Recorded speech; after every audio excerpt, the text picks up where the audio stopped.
carinha chegou em mim, me assediando, e eu não aceitei o assédio dele. No final da boate, quando eu estava no ponto de ônibus que é em frente, ele e o amigo dele me deram uma surra. Me sinto silenciada. Eu me sinto silenciada. Eu me sinto silenciada. Eu me sinto silenciada. Eu me senti silenciada. Tenho certeza que se fosse outro casal, outros corpos que estavam naquela troca de afeto, não teria incomodado tanto a ela. Olá, queridas ouvintes do Silenciadas. Se essa é a sua primeira vez aqui nesse podcast, seja bem-vinda.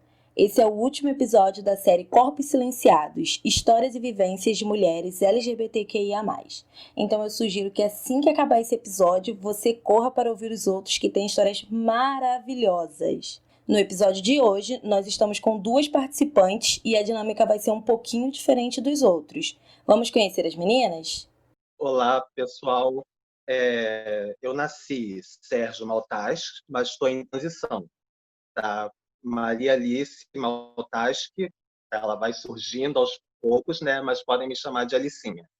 Tenho 38 anos, sou de Realengo, nascida e criada em Realengo, no Rio de Janeiro, tá? E sou técnica em Química e em Secretaria Escolar. Atualmente eu estudo no CEDERJ, à distância, né? Licenciatura em Química. Eu também represento todos os estudantes de Química do país, sendo secretária da ESEC. Tá? Então, eu sou preta e pobre, e viada, e suburbana, e cotista. Eu sou silenciada. Olá, eu sou Natália, eu tenho 24 anos, eu sou uma mulher negra, moradora de São João de Meriti, na Baixada Fluminense. Eu sou estudante de Geografia no campus da UFRRJ Rural, em Nova Iguaçu, também na Baixada Fluminense.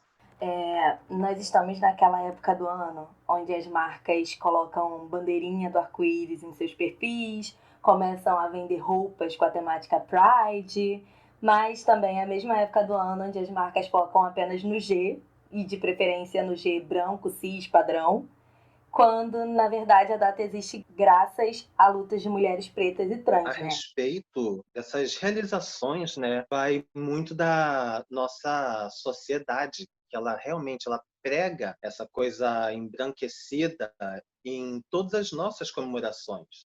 Sim, realmente eu vejo que, mesmo que a gente tenha avançado nessa questão da representatividade, ainda assim há um apagamento, um silenciamento de outras siglas do LGBT, né? Onde os gays são mais contemplados, os homens gays e cis são mais contemplados, mais visibilizados nas mídias do que as outras siglas, as mulheres trans e as mulheres lésbicas. Enquanto o arco-íris e a imagem de aceitação, a coisa bonitinha, fica para as pessoas padrões, para os gays padrões e tudo mais, as sapatões pretas, as trans pretas, elas seguem sendo estereotipadas, assediadas, hipersexualizadas ou postas num lugar de não mulher e mortas por aí. Vocês já passaram por alguma dessas situações? Eu vivo isso no meu cotidiano, tá? Eu já passei por várias fases, assim, para eu sair do meu armário e chegar onde eu sou. O fato de eu não estar dentro da caixinha social me faz perder lugares de fala, posições profissionais e tudo mais. No final das contas, de tanto dar soco em ponta de faca, acaba perdendo a vontade de lutar e se deixando levar, o que não é certo. A gente tem que estar discutindo, debatendo as nossas posições, evitando se sentir silenciada, para que a gente consiga construir junto a essa sociedade, né? A gente tem que estar inserida na sociedade. E para isso, a gente não precisa de direitos diferenciados. A gente precisa que os direitos que já existam cheguem até nós. A gente precisa que essa visibilidade, que nem a Natália comentou, que só tem o G lá gigante colorido no arco-íris, mas a gente tem o L das lésbicas, o T das travestis e transexuais, transgêneros, entendeu? Os intersexuais, os assexuais, entendeu? Então todos devem estar contemplados nas suas falas, nos seus lugares e principalmente nos seus direitos e deveres. Então, o que acontece comigo, o que eu percebi durante esse processo em que eu passei a não performar uma feminilidade que era esperada, né, ao meu gênero, foi mais em relação ao preconceito. Porque quando eu cortei o cabelo, e aí eu uso cabelo raspado, eu não uso mais cabelo grande, uso roupas não tão femininas, né, ditas femininas, eu senti que houve muito mais estigma dos olhares das pessoas dentro da minha casa, dentro da minha família, e até com algumas amigas mesmo, em relação à intimidade mesmo, de se sentirem ameaçadas por eu ser lésbicas e se relacionarem comigo. Já em relação ao assédio, talvez justamente por não performar essa feminilidade que é esperada das mulheres, eu não sofri tanto. Cara, esse seu relato me lembrou o dia que eu contei para uma antiga amiga que eu tava namorando uma garota. E eu sou bi, eu nem sou lésbica. E aí, quando eu contei pra ela virou pra mim e falou assim: agora você vai começar a se vestir igual homem? Primeira coisa que ela me perguntou foi isso, não foi como é que ela é, você tá feliz? Não, foi tipo, você vai começar a se vestir igual homem agora? Assim, essa questão acerca do assédio é muito grave. As minhas vivências como mulher trans vêm bastante disso. Hoje eu já estou com 38, mas quando eu comecei lá atrás, não estava hormonizada ainda, só me vestia crossdresser com um peitinho de meia. Os homens, eles ficavam num frenesi de assédio e eles chegavam mesmo passando a mão. E se você não... Aqui no Rio de Janeiro, a gente tem algumas boates, 2 boates só, onde a população trans pode ir para sair, se divertir do jeito que nós somos. É muito grave essa questão. E hoje em dia isso evoluiu para os grupos de WhatsApp. Tem grupos de WhatsApp voltados para pessoas trans e o que você percebe na maior parte deles são homens que entram e não querem nem saber se você está trabalhando, ou se você está ocupada, se você está gravando podcasts silenciadas, e já querem abrir videochamada e já vão mostrando as partes e às vezes já está quase ejaculando. Sim, é uma coisa que chega a ser ofensiva, é um tipo de assédio muito, sim, é virtual, mas as pessoas se ofendem com esse tipo de coisa, porque sim, a gente não é criada para esse tipo de situação. E ninguém tem que passar por esse tipo de situação que a Natália reportou. Tanto que só pelo fato de você ter cortado o cabelo batidinho, curtinho, você perdeu a sua feminilidade. Exatamente, né? E aí a gente passa de uma opressão para outra, que é a sair da hipersexualização da mulher e ser atravessada por olhares de estigmas. Então. Como foi para vocês crescerem sentindo que você não era parte do padrão que é imposto e que é aceito na sociedade? Eu sou da década de 80, né? Então eu já fui criança viada, que eu era muito afeminada. Eu já fui enrustida, tanto que eu já até frequentei seminário em busca de uma cura, alguma coisa do gênero. A afeminada já fui a bichinha, né? A POC. Já fui crossdresser até eu chegar à mulher trans. E em todos esses modos de catálogo social, em nenhum deles eu me enquadrava dentro do que a sociedade esperava de mim. Eu não tinha um comportamento de homem. Meu tio Ailton era o tio do pavê. Ele sempre na noite de Natal vinha com aquela: e aí, já tá cutucando as menininhas? Eu, na adolescência, aquela coisa, né? Mal ele sabia que é o que era cutucada. Mas, enfim, eram pré-conceitos de que eu tinha que agir de uma certa maneira e pelo fato de eu não me enquadrar, assim, muita gente virava a cara para mim. Em especial, atualmente, né, quando eu decidi falar, não, vou me tornar mulher trans, eu vou me hormonizar, eu vou entrar na fila da redesignação do SUS, e vou ser o que eu quero ser, independente do que os outros pensam ou deixam de pensar. Porque a vida vai passando e a gente vai se tolhindo, vai se violentando porque pensa nessas questões sociais.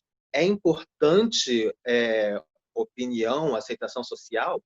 É, mas não é tudo. A gente não pode viver sendo pautada em cima de aceitação plena social, porque nunca, a frase clichê agora, a gente nunca vai conseguir atingir 100% das pessoas. A gente não vai conseguir ser agradável a todas as pessoas. Então, especialmente no meu caso individual, que nem é tão individual assim, de mulher trans, tá? De pessoa trans, é algo que não vai, é o que está mais visível na sociedade. É a discrepância da discrepância. É quando você não é o homem, mas você também não é a mulher. E a violência que a gente recebe começa desde a forma de tratar e passa pelo corte de oportunidades sociais, como trabalho, como lazer, como diversão. A gente acaba sendo afastada socialmente, marginalizada socialmente e posta como cidadã de segunda classe. Bom, para mim foi um processo complexo demais por questões religiosas. Eu fui criada para ser testemunha de Jeová, minha avó é testemunha de Jeová, e eles são bem rígidos em relação a padrões, né? Tanto corpóreos quanto expressivos. Então, eu cresci muito convivendo com pessoas extremamente padronizadas. Então, até eu entender de que existem pessoas que não correspondem a esses padrões e está tudo bem, demorou bastante. E com isso demorou também bastante eu me entender enquanto uma mulher lésbica. Isso só foi chegar para mim no ensino médio.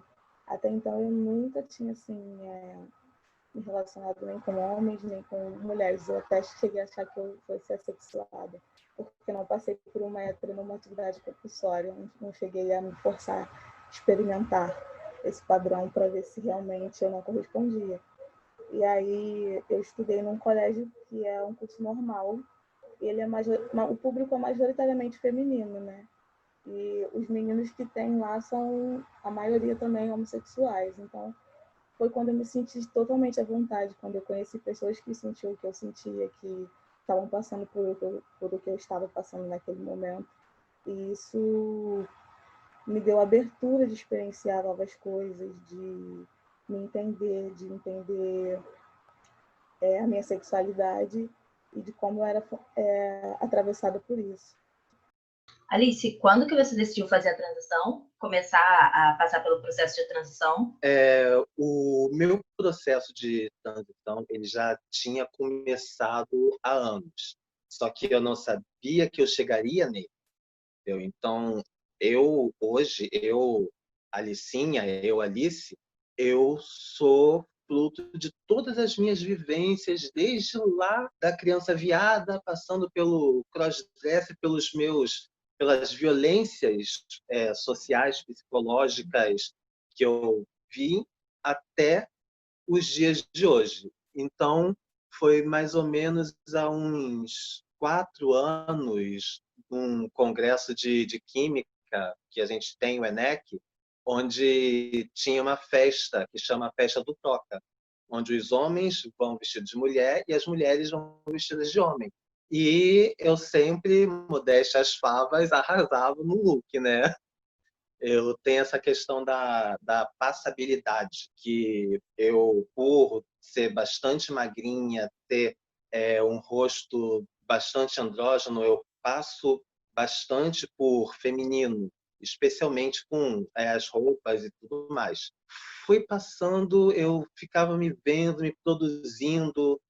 Na época em que eu ainda era crossdresser, eu sentia que tinha alguma coisa de errada comigo. Eu já era assumida, já tinha tudo para ser feliz, mas me faltava alguma coisa. O que faltava depois com sessões de psicólogo e psiquiatra, né? Tá? Então, eu já tinha essa base psicológica, me percebi num gênero que não era o meu, que não estava o meu gênero é, sexual, o meu órgão sexual não estava de acordo com o meu gênero. E conversando com o psicólogo e com o psiquiatra, eles sugeriram em momentos diferentes que eu avaliasse a questão da redesignação sexual. Pesquisando, comecei. Você falou que é funcionária pública, né? Você já está com nome social? Como é que o pessoal lida? Rolou preconceito? Em relação a isso, o que acontece? Eu passei 38 anos da minha vida sendo o Sérgio, tá? Então, eu ainda não pensei tecnicamente em um nome feminino. Eu estou deixando isso mais para frente, mais para quando chegar perto da cirurgia de redesignação sexual, né? E, por enquanto, eu uso Maria Alice porque Maria pela minha avó e Alice porque eu sou meio Alice no País das Maravilhas, né? Acorda, Alice! A minha diretora, ela é muito aberta com essa questão. E a secretária também, a secretária principal. Tem uma boa entrada com elas e eu sempre comento dos meus problemas de saúde, das minhas demandas.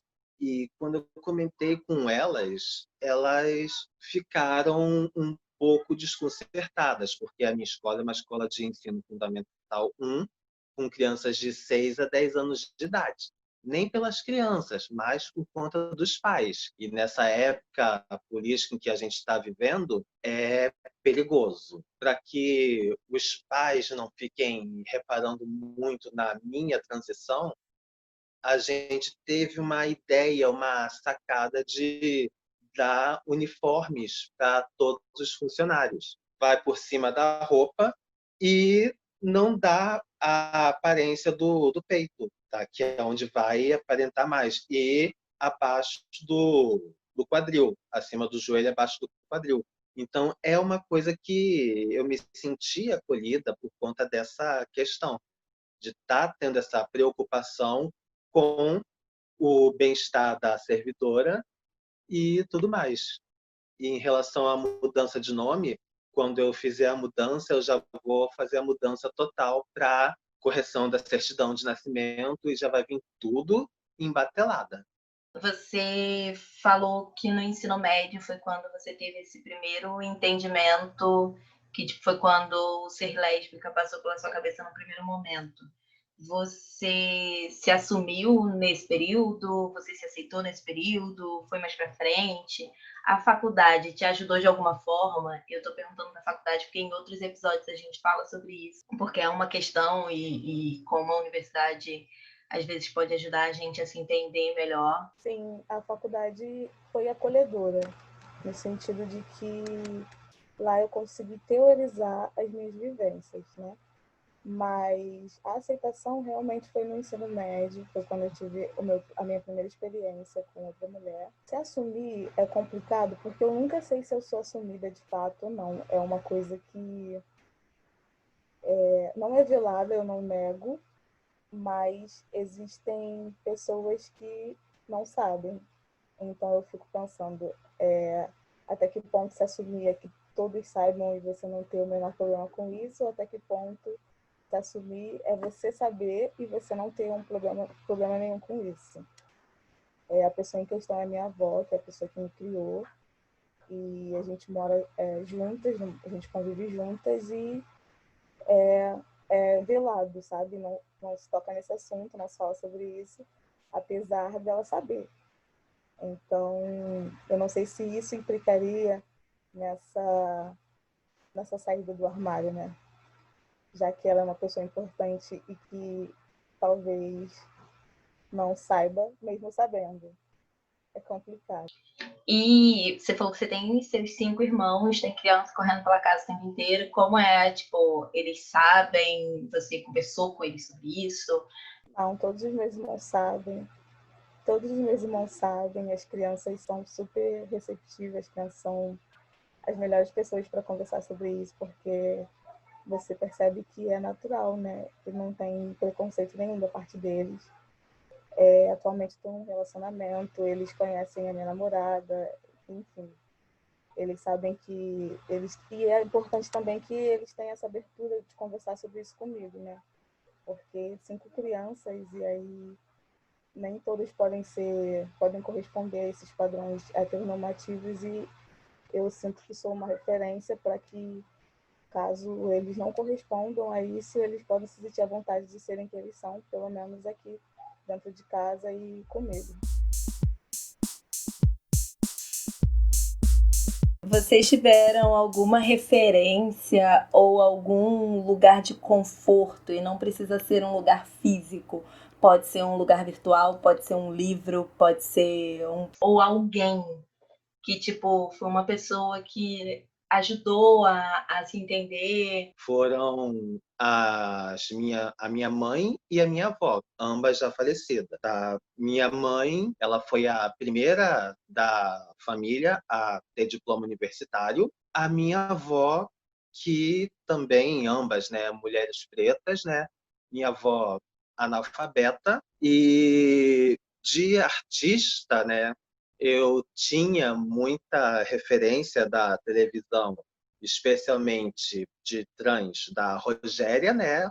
Maravilhosa, e Roberta Close. Lembrando que Titi é Kakura, né? Como dizem, da década de 80. E também tinha o Clodovil e o Clóvis Bornai, que fazia aqueles desfiles maravilhosos de carnaval. E de novela, né, que sempre fui noveleira, o primeiro casal gay que eu vi foi Sandrine e Jefferson, na novela Próxima Vítima, e o Supremo do Supremo do Supremo, que é meu ídolo total, Jorge Lafon. Tanto que nas químicas do Brasil, o pessoal me conhece pelo apelido de Lafon. Tá? Quando eu entrei na UF em 2009, me apelidaram de Lafon porque eu cheguei já com o cabelo todo careca, né? Naquela época eles cortavam o nosso cabelo de calouro, então já para acabar com o trabalho já cheguei com a máquina zero e me assumindo gay, viadão mesmo, bem translocada das ideias. Aí me apelidaram de Lafon e ficou. No Brasil inteiro, o pessoal da química não conhece o Sérgio, não conhece a Alicinha. Mas se perguntar quem é o Lafon, vão saber quem que é, o Lafon da UF. Então, durante esse processo, eu conheci a Ana Claudino, que é uma youtuber. Agora ela fala sobre Lésbica Sapiência, um podcast dela, e um canal no YouTube que é a Sapatão Amiga. E aí eu lembro que eu joguei assim o nome no Instagram e tudo mais, e achei um texto dela que ela fala sobre qual é o lugar do sapatão. E foi muito importante nessa época, porque esse texto diz muito sobre ser sapatão preta e estar sempre em busca de novas narrativas para a nossa existência, né? É uma coisa que ela pontuou, ser uma mulher negra e gorda e não saber por onde caminhar para poder fortalecer e buscar narrativas de si. Justamente porque, em sua maioria, a representatividade de mulheres são de mulheres que se relacionam com mulheres são mulheres brancas, né? Brancas e dentro de um padrão da mulher lésbica que já está estabelecido aí.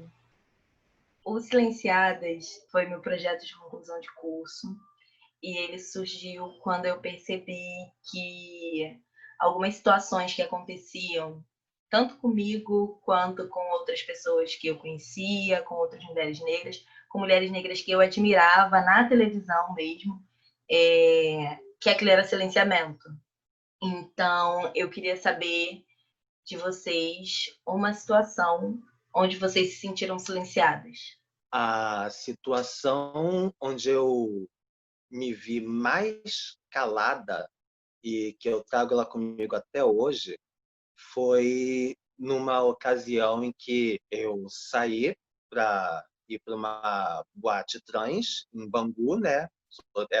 Nascido e criado em Realengo, fui para Bangu. Um carinha chegou em mim, me assediando, e eu não aceitei o assédio dele.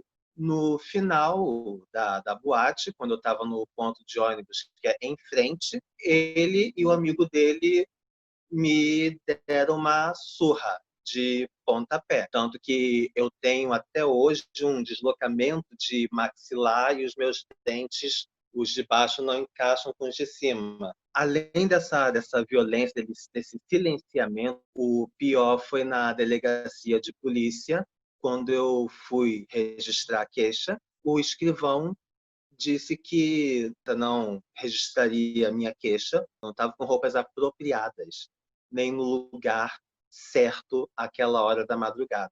Porque se eu estivesse em casa, aquilo não teria acontecido. Foi a ocasião em que eu me senti mais violentada e silenciada. Eu só não morri, não apanhei mais, porque duas trans da casa, né, me acudiram e botaram os dois para correr, porque senão eu não ia estar aqui para poder contar essa história, eu ia ser mais um número de estatística. Assim, hoje em dia as pessoas falam: ai, Lafon, Sérgio, Alice, sua vida é maravilhosa, você tem tudo que as pessoas queriam ter, mas para chegar até aqui, esse foi só um relato. Poderia contar outros, me estender aqui, mas eu já passei o pão que o diabo amassou com o rabo sujo de bosta. Desculpa o linguajar.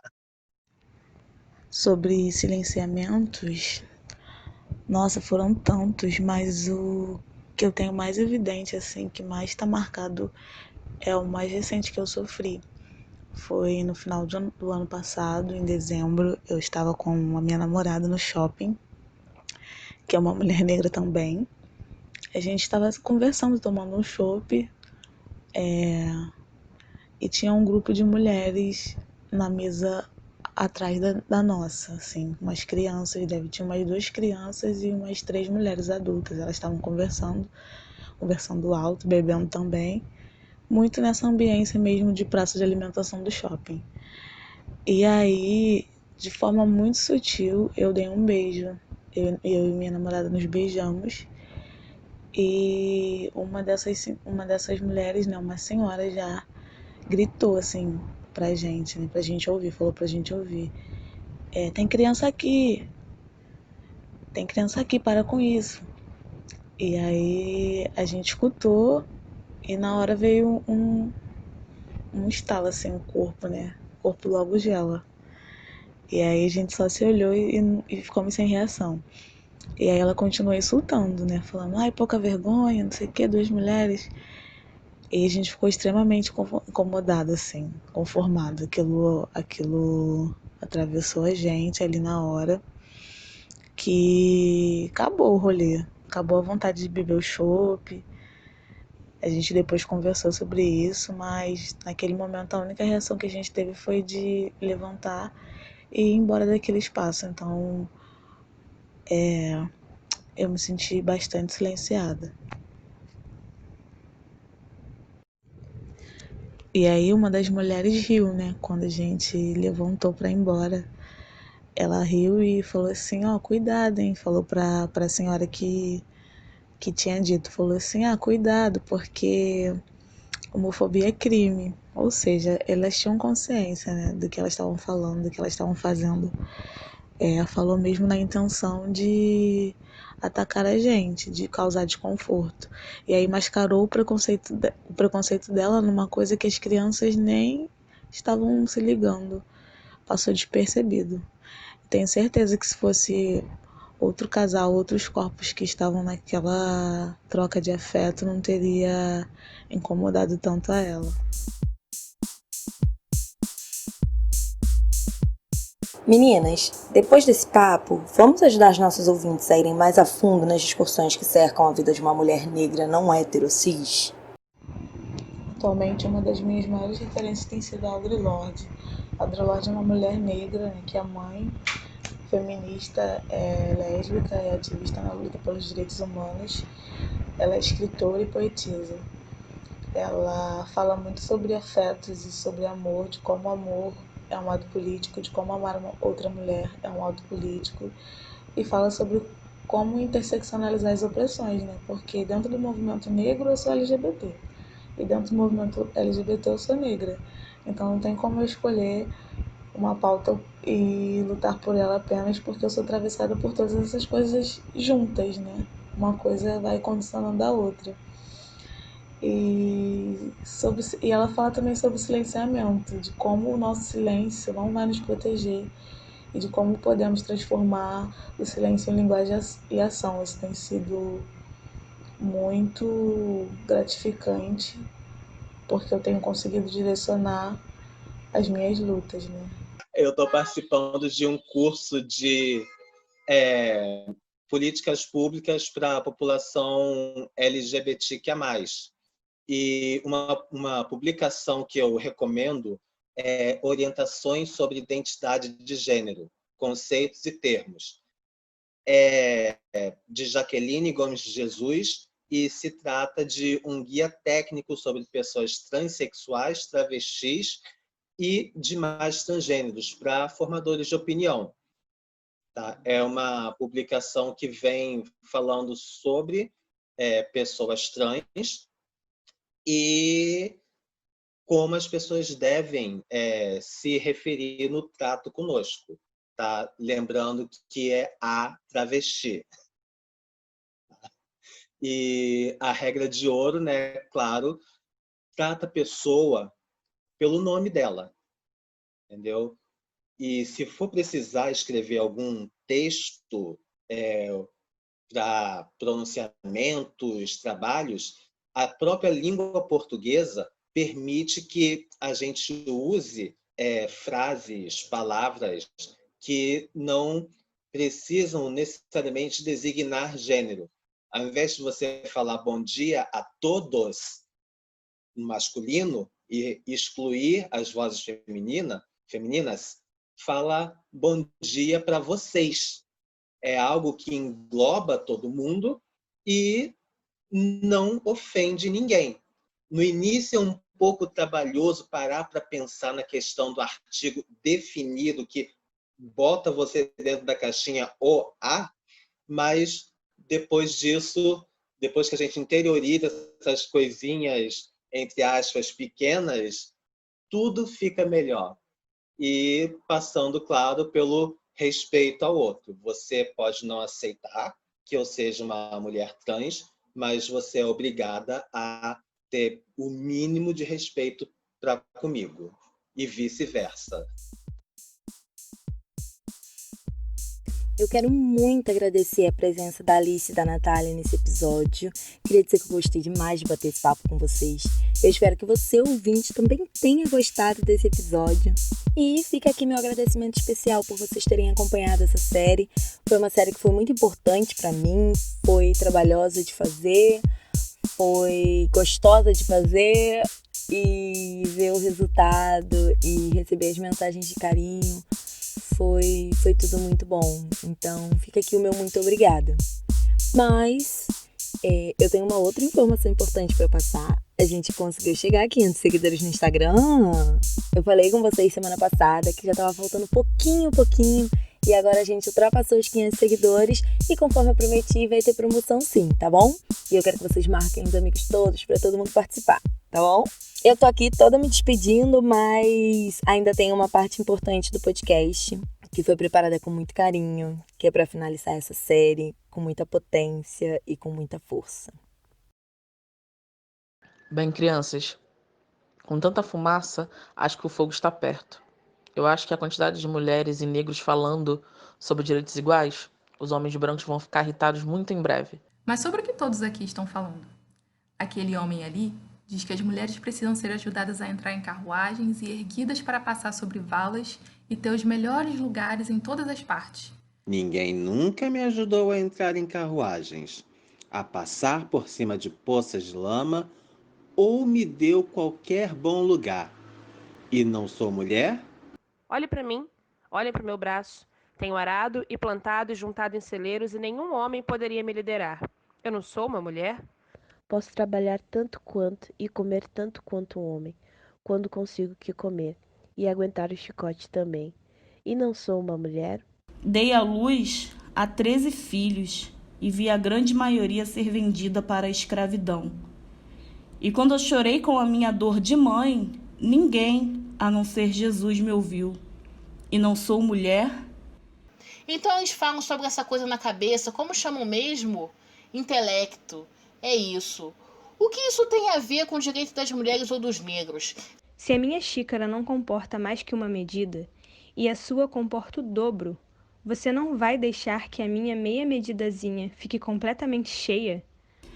Depois aquele homenzinho de preto ali disse que as mulheres não podem ter tantos direitos quanto os homens, porque Cristo não era mulher. De onde o seu Cristo veio? De onde o seu Cristo veio? De Deus e de uma mulher. O homem não teve nada a ver com ele. Se a primeira mulher feita por Deus teve força bastante para revirar o mundo de ponta cabeça sozinha, estas mulheres juntas serão capazes de colocá-lo na posição certa novamente. E agora que elas estão querendo fazê-lo, é melhor que os homens permitam. Obrigada aos que ouviram, e agora a velha Sojourner não tem mais nada a dizer. Me sinto silenciada. Eu me sinto silenciada. Eu me sinto silenciada. Eu me sinto silenciada. Eu me sinto silenciada. silenciada. Eu me senti silenciada.